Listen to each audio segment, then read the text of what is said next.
Hello दोस्तों, आज मैं आपको सिंहासन बत्तीसी की कहानियाँ सुनाने जा रही हूँ। कहाँ से आया सिंहासन?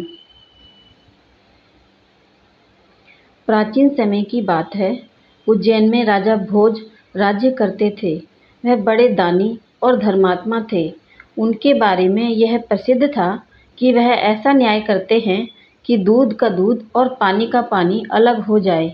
नगरी में एक किसान का खेत था, जिसमें उसने साग सब्जियां लगा रखी थी। एक बार की बात है कि खेत में बड़ी अच्छी फसल हुई। पूरी जमीन पर तो खूब तरकारियां आईं, लेकिन खेत के बीचों बीच थोड़ी सी जमीन खाली रह गई। हालांकि किसान ने उस जमीन पर भी बीज डाले थे, लेकिन वहां कुछ नहीं उगा। किसान ने वहां खेत की रखवाली के लिए एक मचान बना लिया। जब भी किसान मचान पर चढ़ता, अपने आप चिल्लाने लगता, कोई है? राजा भोज कर राजा भोज को पकड़ कर लाओ और सजा दो। मेरा राज्य उससे ले लो। जाओ, जल्दी जाओ।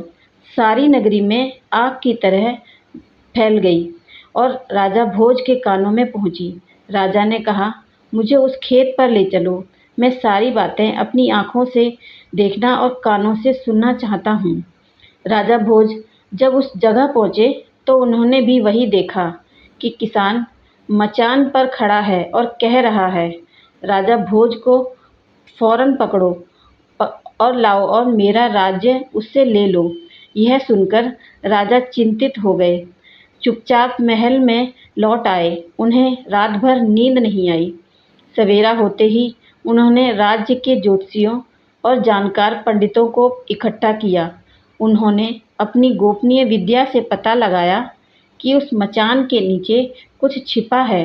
राजा ने उसी समय आज्ञा दी कि उस जगह को खुदवाया जाए।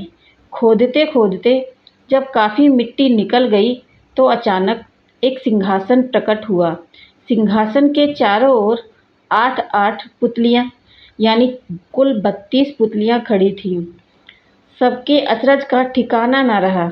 राजा को खबर मिली तो सिंहासन को बाहर निकालने को कहा, लेकिन कई मजदूरों के जोर लगाने पर भी वह सिंहासन टस से मस न हुआ।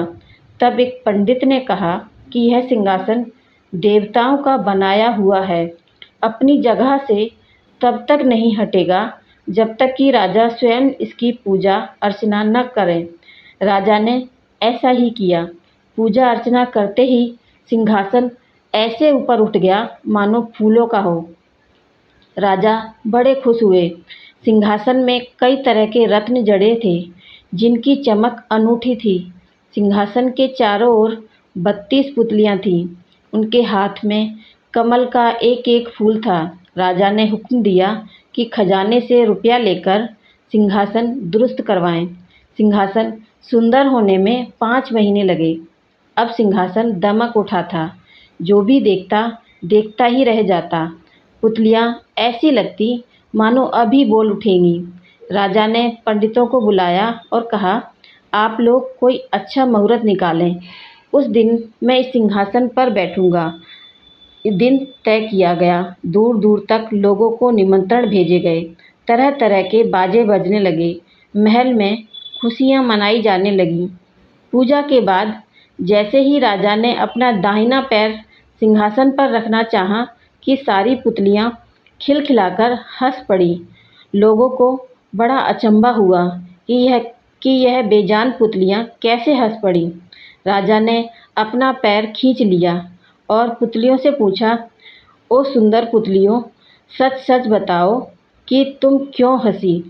पहली पुतली का नाम था रतन मंजरी।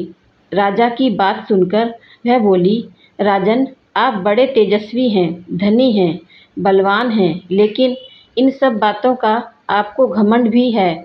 जिस राजा का यह सिंहासन है, वह दानी, वीर और धनी होते हुए भी विनम्र थे, परंतु दयालु थे। राजा बड़े नाराज हुए। पुतलियों ने समझाया, महाराज, यह सिंहासन परम प्रतापी और ज्ञानी राजा विक्रमादित्य का है। राजा बोले, मैं कैसे मानूं कि राजा विक्रमादित्य मुझसे ज़्यादा गुणी और पराक्रमी थे। पुतली ने कहा, ठीक है, मैं तुम्हें राजा विक्रमादित्य की एक कहानी सुनाती हूँ। सिंहासन बत्तीसी की पहली पुतली रतन मंजरी ने कहानी सुनाई।